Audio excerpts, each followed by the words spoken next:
Hello everyone.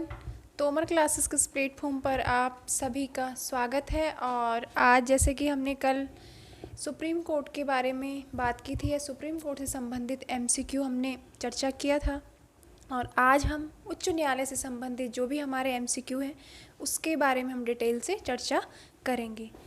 तो start करते हैं। और आज की जो हमारी क्लास रहेगी उच्च न्यायालय से संबंधित है।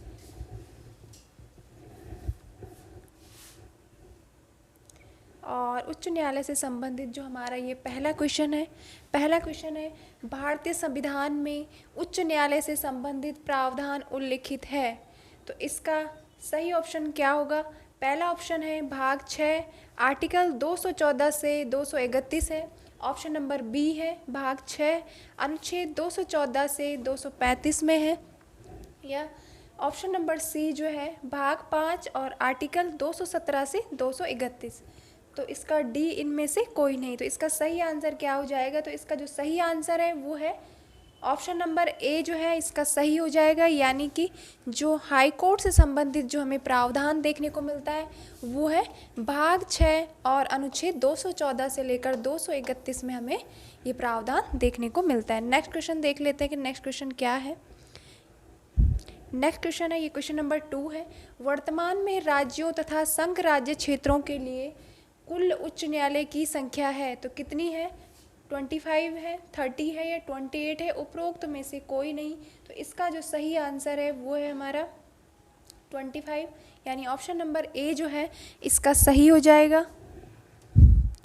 ऑप्शन नंबर ए क्या हो जाएगा? तो ऑप्शन नंबर ए सही हो जाएगा। और 25वां जो हाई कोर्ट है वो 1 जनवरी 2019 में जो आंध्र प्रदेश का जो हाई कोर्ट है, क्योंकि जब 2014 में जब तेलंगाना स्टेट बना था तो उसके बाद जो आंध्र प्रदेश और तेलंगाना का जो हाई कोर्ट था वो एक ही हाई कोर्ट था, लेकिन 1 जनवरी 2019 में आंध्र प्रदेश के लिए अलग से हाई कोर्ट का प्रावधान किया गया है। और वर्तमान में हमारे पास कितने हाई कोर्ट है? तो 25 हाई कोर्ट हमें देखने को मिलते हैं। तो ये इसका सही हो जाएगा। ऑप्शन नंबर ए है इसका सही आंसर हो जाएगा। और नेक्स्ट क्वेश्चन हमारा कौन सा है? तो नेक्स्ट क्वेश्चन हमारा है 3 क्वेश्चन है।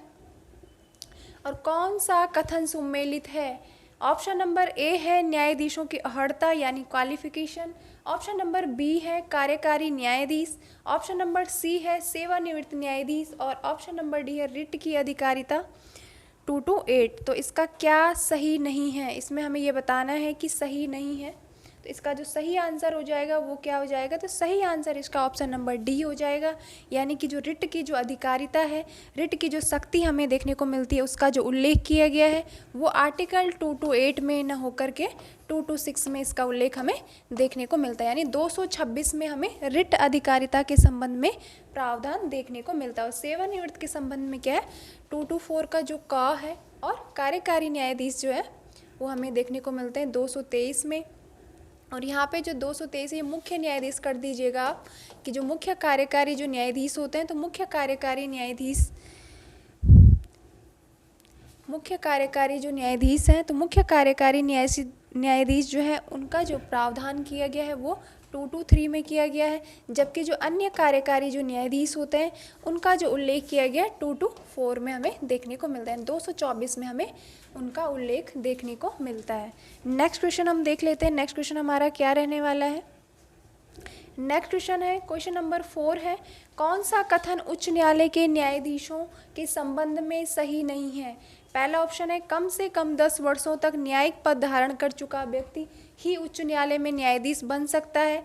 दूसरा ऑप्शन है न्यायाधीशों को शपथ राज्यपाल द्वारा दिलाई जाती है। और तीसरा ऑप्शन है न्यायाधीश तब तक अपना पद धारण करता है जब तक कि 62 वर्ष नहीं हो जाते। और इसका ऑप्शन नंबर डी है आर्टिकल 221 में यानी 221 में न्यायाधीशों के स्थानांतरण का प्रावधान किया गया है। तो इसका सही आंसर क्या हो जाएगा? तो इसका जो सही आंसर होगा ऑप्शन नंबर डी जो है इसका सही हो जाएगा, क्योंकि इसमें जो 2 to 1 जो आर्टिकल दे रखा है और 2 to 1 में इसका उल्लेख नहीं किया गया है, 221 में इसका उल्लेख नहीं किया गया, बल्कि 222 में यानी कि 222 जो है उसमें इसका उल्लेख किया गया। 222 में हमें स्थानांतरण से संबंधित प्रावधान देखने को मिलता है, जबकि 221 में हमें क्या देखने को मिलता है? तो इसमें हमें जो न्यायाधीश है उनके जो वेतन भत्ते या पेंशन से संबंधित प्रावधान हमें देखने को मिलते हैं। तो इसका जो ऑप्शन नंबर डी जो है वो क्या हो जाएगा? सही आंसर हो जाएगा, यानी कि इसमें जो क्वेश्चन में पूछा गया था वो सही नहीं पूछा गया था, तो इसका ये डी वाला आंसर सही हो जाएगा। नेक्स्ट क्वेश्चन हमारा 5 क्वेश्चन है, निम्न में से कौन उच्च न्यायालय के न्यायाधीशों की नियुक्ति करने वाले कॉलेजियम में शामिल है? तो इसमें से कौन शामिल होते हैं? पहला ऑप्शन है सर्वोच्च न्यायालय के मुख्य न्यायाधीश तथा 2 वरिष्ठतम न्यायाधीश। इसका जो बी ऑप्शन है सर्वोच्च न्यायालय के मुख्य न्यायाधीश तथा 3 वरिष्ठतम न्यायाधीश होते हैं। ऑप्शन नंबर जो सी है उच्च न्यायालय के 3 वरिष्ठतम न्यायाधीश, या ऑप्शन नंबर डी है उपरोक्त में से कोई नहीं। तो इसका सही आंसर क्या हो जाएगा? कौन कॉलेजियम में शामिल होते हैं, यानी कि उच्च कॉलेजियम प्रणाली या कॉलेजियम सिस्टम जो न्यायाधीशों की नियुक्ति के संदर्भ में जो हमें लोगों का समूह या न्यायाधीशों का जो समूह होता है उसे हम क्या कहते हैं? कॉलेजियम कहा जाता है। और सुप्रीम कोर्ट के संदर्भ में हम 4 यानी कि 5 व्यक्ति, जैसे कि हमने कल बात की थी कि 5 व्यक्तियों से मिलकर कॉलेजियम बना होता है, जिसमें एक सीजीआई होते हैं और 4 अदर सीनियर मोस्ट जज होते हैं। जबकि उच्च न्यायालय के संदर्भ में सीजीआई और कौन होते हैं? सर्वोच्च न्यायालय के मुख्य न्यायाधीश तथा 2 सीनियर मोस्ट जज हमें देखने को मिलते हैं, यानी कि 2 वरिष्ठतम न्यायाधीश हमें देखने को मिलते हैं। तो इसका ऑप्शन नंबर जो ए है, ऑप्शन नंबर इसका ए जो है वो सही हो जाएगा। ऑप्शन नंबर ए सही हो जाएगा।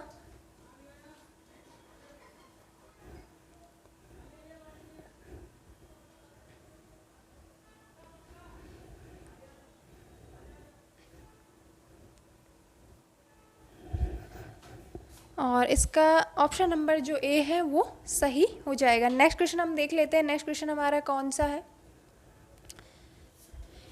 क्वेश्चन नंबर 6 है, उच्च न्यायालय के न्यायाधीश को किस आधार पर पद से हटाया जाता है? साबित कदाचार या असमर्थता, यानी कि प्रूव्ड जो मिसबिहेवियर या इनकैपेसिटी के आधार पर, धन के गबन के आधार पर, संविधान के उल्लंघन के आधार पर, या उपरोक्त सभी।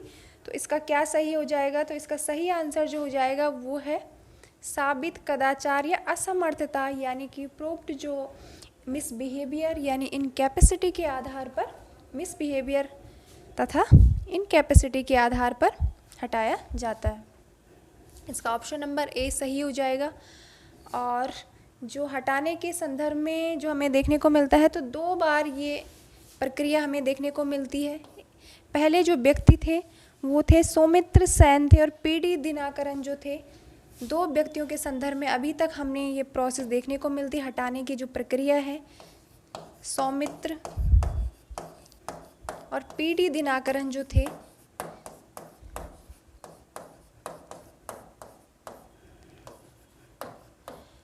और ये प्रक्रिया पूर्ण होने से पहले ही दोनों जो न्यायाधीश हैं इन्होंने अपना त्यागपत्र दे दिया था। तो ये भी आप ध्यान में रख सकते हो। तो अभी तक जैसे कि सुप्रीम कोर्ट के संदर्भ में हमने एक ही बार ऐसा मामला देखा था कि जब महाभियोग की जो प्रक्रिया है, हालांकि महाभियोग शब्द संविधान में उल्लेखित नहीं है, लेकिन कहीं ना कहीं महाभियोग की प्रक्रिया यानी इम्पीचमेंट की प्रक्रिया ही इसको कहा जाता है। तो सुप्रीम कोर्ट के संदर्भ में एक बार हमें ये देखने को मिलता है, जबकि हाई कोर्ट के संदर्भ में हमें 2 मामलों में, यानी कि सौमित्र जो थे, एन सौमित्र थे और पीडी दिनाकरन जो ये 2 न्यायाधीश थे, इनके संदर्भ में हमें ये प्रक्रिया देखने को मिलती है। और इन 2 जो न्यायाधीश हैं, इन दोनों न्यायाधीशों ने ये प्रक्रिया पूरी होने से पहले ही क्या कर दिया था? त्याग पत्र दे दिया था। तो ये भी आप ध्यान में रख सकते हो। साथ ही जो हटाने की जो प्रक्रिया है, दोनों सदनों के द्वारा विशेष बहुमत से हटाया जाता है, विशेष बहुमत से हटाया जाता है। दोनों सदनों में जब न्यायाधीशों के हटाने से संबंधित जो प्रस्ताव है वो विशेष बहुमत से पारित होता है, तो उसके बाद न्यायाधीश को पद से हटाया जाता है। तो नेक्स्ट क्वेश्चन देख लेते हैं। नेक्स्ट क्वेश्चन हमारा क्या रहने वाला है? क्वेश्चन नंबर 7 है, उच्च न्यायालय के रिट अधिकारिता के संबंध में सही कथन नहीं है। पहला ऑप्शन है रिट अधिकारिता के संबंध में उच्च न्यायालय केवल मौलिक अधिकार के संबंध में इस शक्ति का प्रयोग कर सकता है। दूसरा ऑप्शन है यह शक्ति केवल राज्य की सीमाओं के भीतर तक सीमित है। और तीसरा ऑप्शन है उच्च न्यायालय की यह शक्ति आर्टिकल 226 यानी 226 के तहत उल्लेखित है। और ऑप्शन नंबर डी है उपरोक्त सभी। तो इसका क्या सही आंसर हो जाएगा? संबंध में सही है। तो इसका जो सही आंसर हो जाएगा वो उपरोक्त सभी हो जाएगा क्योंकि सभी इसमें सही आंसर है कि रिट की जो अधिकारिता है उसके संबंध में उच्च न्यायालय केवल सही नहीं है। अच्छा, यहाँ पे सही नहीं पूछा गया तो आपको सही नहीं के बारे में बताना है। और सही नहीं की जब हम बात करते हैं तो इसमें ऑप्शन नंबर ए जो है वो सही हो जाएगा, क्योंकि रिट अधिकारिता के संबंध में यानी कि रिट की जो पावर है, रिट का जो अधिकार हमें देखने को मिलता है,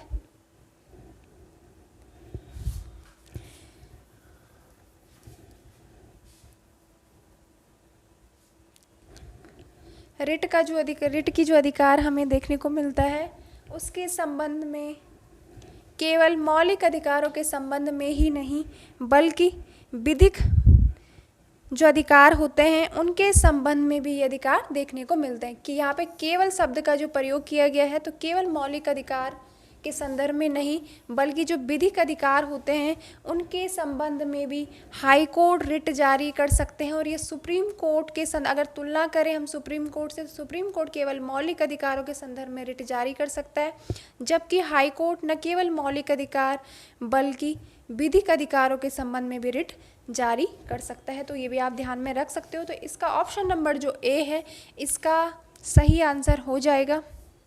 नेक्स्ट क्वेश्चन देख लेते हैं। नेक्स्ट क्वेश्चन है हमारा 8 क्वेश्चन है, निम्न में से कौन सा कथन सुमेलित है? अधीक्षण संबंधी अधिकारिता आर्टिकल 227 में देखने को मिलती है। अभिलेख न्यायालय की जो अधिकारिता है आर्टिकल 216 में देखने को मिलती है। और जो अधीनस्थ न्यायालयों पर नियंत्रण है यानी सब ऑर्डिनेट जो कोर्ट्स होते हैं उन पर जो कंट्रोल की जो बात की गई है उसका जो प्रावधान है आर्टिकल 236 में है। या फिर सेवानिवृत्ति के बाद वकालत पर रोक से संबंधी जो प्रावधान है तो हमें 219 में देखने को मिलता है। तो इसका क्या सही हो जाएगा? इसका सही आंसर क्या होगा? तो इसका जो सही आंसर रहेगा वो है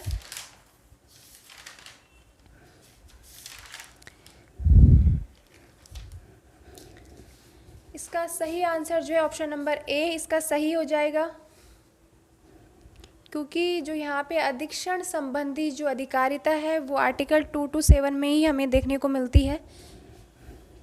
ऑप्शन नंबर ए जो है इसका सही आंसर हो जाएगा कि जो अधीक्षण की जो पावर हमें देखने को मिलती है किस में देखने को मिलती है, तो वो हमें देखने को मिलती है 227 में। सुपरिटेंडेंस जो अधीक्षण की जो पावर है वो देखने को मिलती है, सुपरिटेंडेंस की जो पावर है अधिकारिता है वो 227 में ही देखने को मिलती है।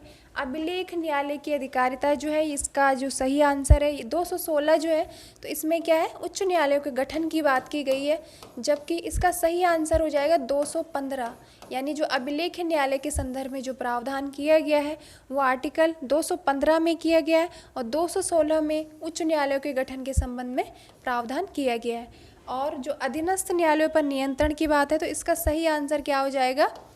235 इसका सही हो जाएगा। और जो सेवानिवृत्ति के बाद वकालत पर रोक से संबंधी जो प्रावधान देखने को मिलता है तो 220 में हमें ये प्रावधान देखने को मिलता है, जबकि 220 में ये देखने को मिलता है। नेक्स्ट क्वेश्चन देख लेते हैं। नेक्स्ट क्वेश्चन क्या है?